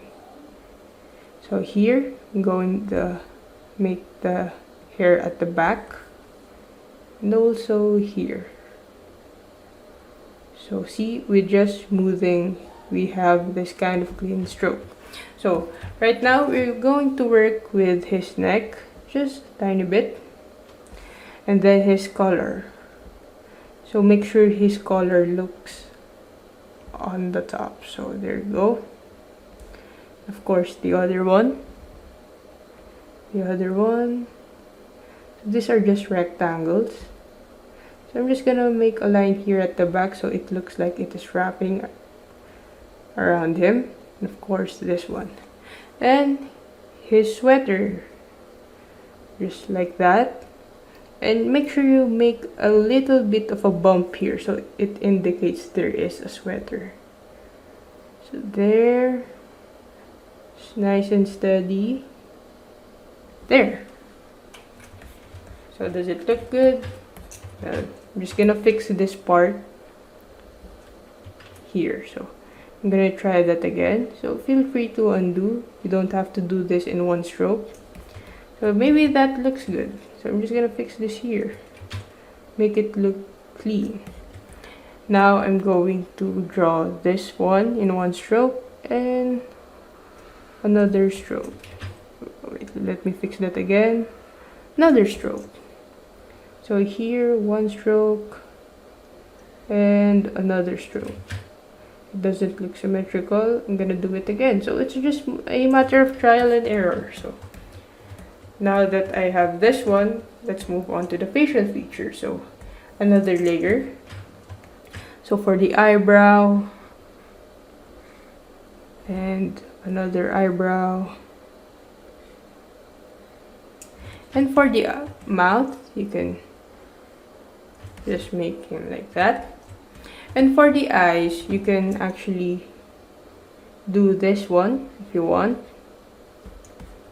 And another one. But if you're not getting like this perfect shape here, what you can do is we can go to this shape tool, this one, and select the ellipse tool. So we have the ellipse tool here. You can just try to estimate it and make sure the stroke is the same as the color we have right now. So if I click enter, it appears like that and it has a new layer. So let me just close this tab group. What I'm gonna do is duplicate this layer by clicking Ctrl J, and I am going to zoom in, and as you can see, click Ctrl T so that I can move it. There you go, as you can see. So if you want this to be exactly at the same place, hold shift and move your cursor to the right. So as you can see, it has the same size. So as you can see. So these are vectors, so we want to rasterize them. But all in all, this is okay for our line art. So don't worry if this looks weird. Coloring can fix it. So with that, we are actually finished with our line art. So line art takes practice and time, And as you practice, you guys will soon know how to use, when to use thin and thick lines. But now you're just focusing on this one. Don't really have to delve into it. So Okay, now we are going to color our own character. So here, for us to color our character, we need first to go from big to small. So first we're going to find out which color occupies the most, then we head on to details. So for now, let us arrange again our layers. So as you can see, these are all our line art layers. So here for our eyes, we can just merge them into one. So I'm just gonna click Control or Shift, then Control E, so they are combined into one single layer. So here are the facial features, and you know what? I can actually combine them into one because they are part of the face. And since we are here on the line art, let me just make this eyebrow full so it looks like it is on top of the hair. So that's just one thing. You can actually remove smoothing now, so we don't have a hard time shading this kind of stuff. Let me just fix this, and there you go. Even if it's rough, it's okay. So that's our face, line art for the face, and this is for the body. So I'm just gonna group them into one. So click Control and Control G. So this is the line art, this is the sketch. Now here we also have the hair, so let's just put that there. For the coloring, let's make a new layer and make sure that layer is on the bottom of your line art. So if you're going to make, let's say, a color, it goes at the bottom, not like this, okay? So let me just undo that. So to have a similar color palette like this one, all you can do is just color pick it. So color pick it. So as you can see, the placement of this color in our hue cube is right here. So if you want to change color, so let's say we want some light brown, you can just choose here and find the color somewhere around here. So let me try this one. It might look too bland. This is better. So one way we can color is, of course, we have this hard round brush. We can try to outline the edges, so make sure they are connected so that we can use the paint bucket tool. So that is one shortcut. If you want to spend more time, you can color them all in one, but right now we are going to save some time by just using the paint bucket tool. So this is the paint bucket tool. Of course, right now it's on gradient, but if I click Shift G, it's going to the paint bucket tool. So right now we use the paint bucket tool, and as you can see, there are marks there on the side because it's not too much. So let's just fix it by using our brush tool. So there you go, nice and easy. This can be fun actually. So there we have a color for our clothes. So next for the hair. So what kind of hair you want to be, let's just color pick it, and as you can see, it is around this spectrum. So let's try something darker. So maybe this one. No, it is up for you, your personal taste. I mean, if you want, you can go with other colors such as blue. But since this is a sad character, I think I'm going to go a bit darker. So if you want to be dark, just go down till you find one for you. So maybe this one would work. I'm just gonna stick with this one. And just like I did earlier, you can just trace the outline. This is actually fun. So you're just tracing the outline so we could use the paint bucket tool later on. So there you go. There are actually a lot of ways if you want to color this, and using the paint bucket tool is just one option, just one shortcut. You can also use selections, but anything works as long as you do the work. So click G for the paint bucket tool and then just B. So let me just fix this real fast. course, there are some settings to this, but we don't really need to dwell into that. As you can see, our drawing is coming along. So there you go. And of course, he has hair at the back of his head. Just gonna add this one. It's actually fun. It's kind of therapeutic when you're coloring your artwork. And if you made a mistake, you just click eraser and start again. That's why we work on different layers. So right now, we don't have any color for the face. So I'm gonna color pick it again. So as you can see, he has a light skin. So you can feel free to experiment what color you want. Okay, just like this works. Then you're just gonna color it. Do the outline. There you go. Doing the outline. We don't have to worry much. So if you have this, you can just color pick the other color and go back here. So I'm just going to color the outline, and I can actually increase the brush size so I could be done faster. And of course, the ears should have the same color. And also here, and the neck.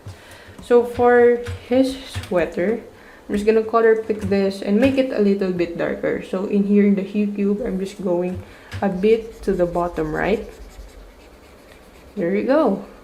And if it doesn't look obvious, then let's make it more darker so it has this contrast. So that's just coloring. You don't really have to be an expert to choose colors. If you use color picker, you can actually find similar colors that you can see. So here I'm just gonna choose a random light color for the color. So mostly my character looks brownish here. Okay, now we are going to draw those here, his cheeks. So once again, I'm just gonna color pick.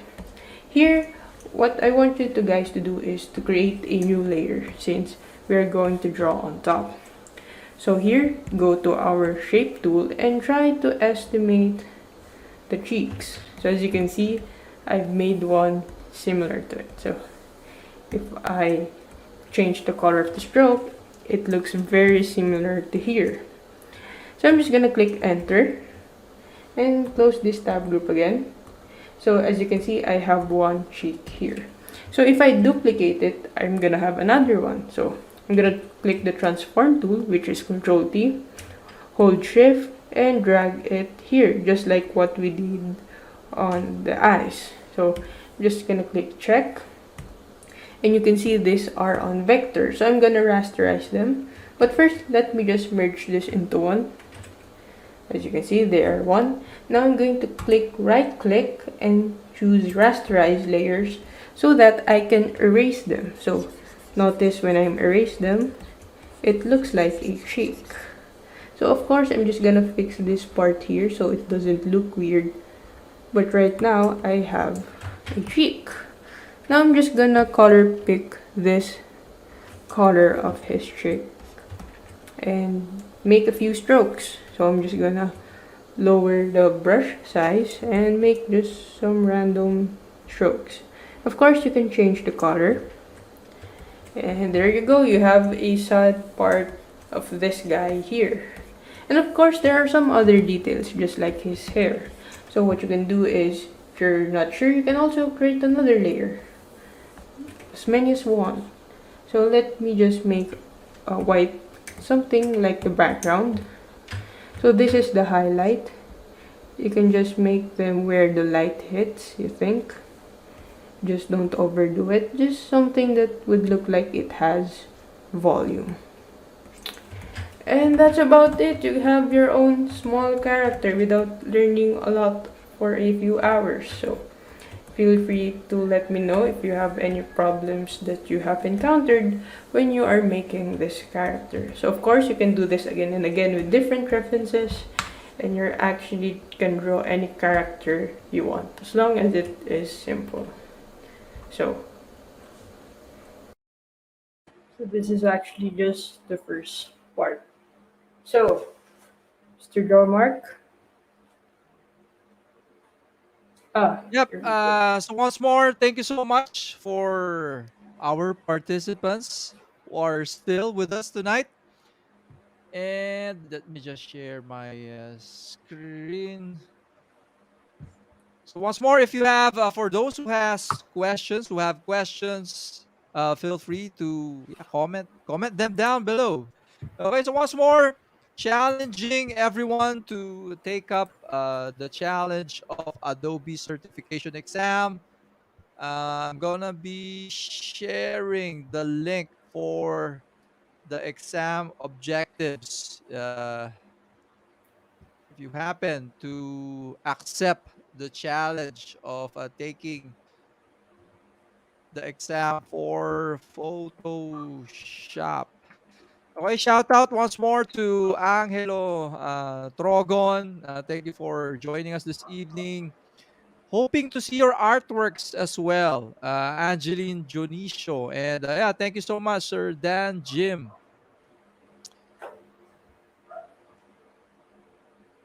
Okay, so yeah, we'll be doing a quick raffle draw. Are we going to have a part two, Trisha, or they'll be expecting the online course? Oh, sir, for this, it's what I've done is actually just half of our course. There's actually a part two, which is an isometric room. So I hope you guys are ready for that. I'm actually gonna prepare for that also. Okay, so confirmed from our instructors. Words, no, we will be having part Part two. It will be covering the isometric stuff. Yep. And before we end this live stream, let's have a quick raffle draw. This time we will be giving away three subscription to LinkedIn Learning. I think it's $29 monthly. If you happen to avail of the subscriptions for LinkedIn Learning. So this will be 3 months, so $90 all in all.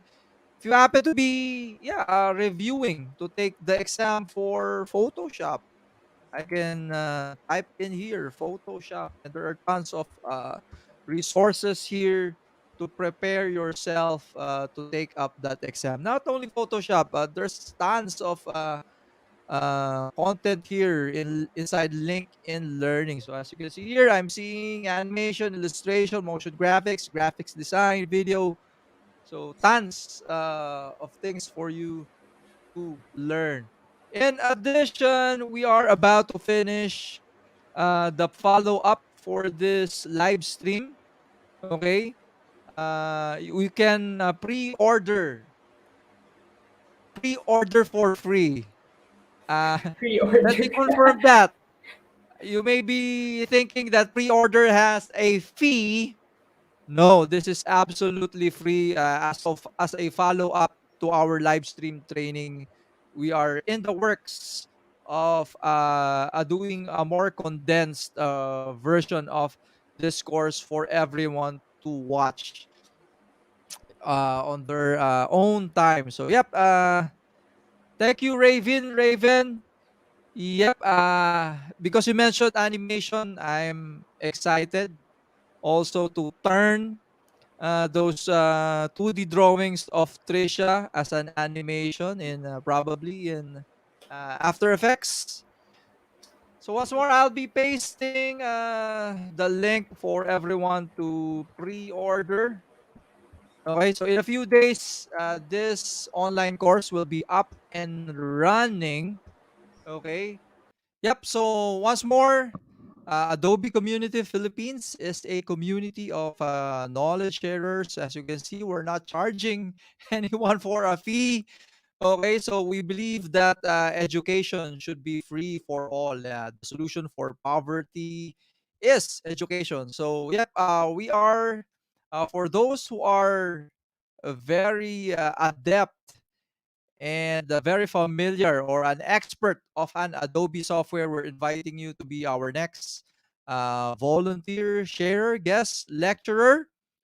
Okay, so one of the perks is, of course, no sharing of knowledge is a very, very noble and good deed. It has a positive impact. Okay, and yeah, we may be.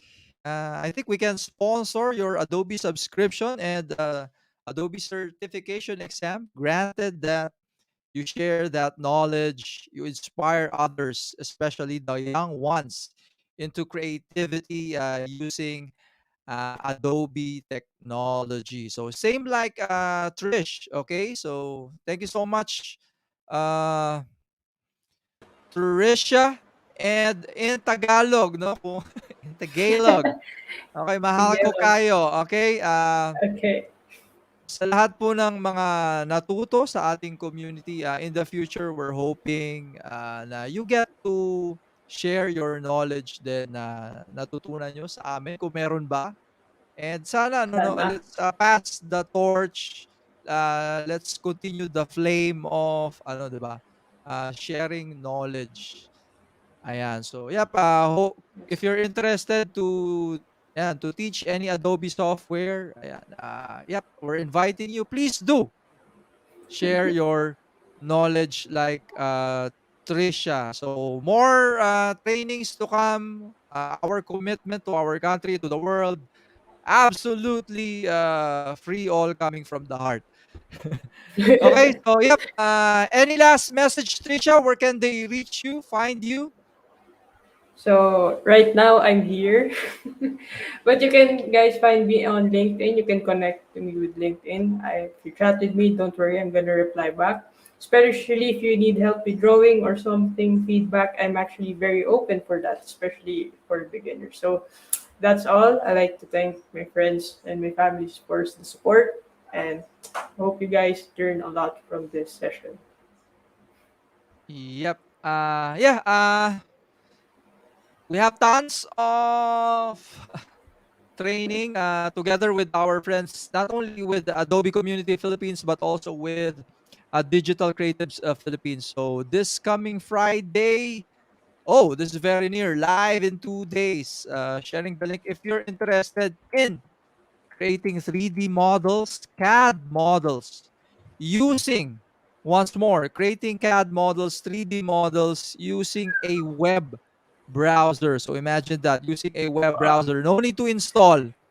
Okay, so join us this coming Friday as the senior vice president of PTC. Actually, PTC was the first one to create the CAD software Creo, and then other companies copied that software. So I hope if you're familiar with that, I salute you. You know what I'm talking about. So once more, this coming Friday, uh, Jordan J. Cox, all the way from Boston, Massachusetts, he'll be sharing what SaaS is, software as a service, cloud, and yeah, 3D modeling, uh, CAD modeling using a web browser. So imagine that. Also, we'll be giving away, I think, T-shirts and certification exam vouchers as well this coming Friday. So yep, very busy. Yep, we truly believe, yeah, education is uh, the solution. Okay, so once more, thank you everyone. Hoping to see you in any, or hoping all of our uh, communities and groups and in YouTube. Thank you, Trish. Thank you. No problem. Good night, everyone. Good Bye night. bye. Bye See you next bye. time.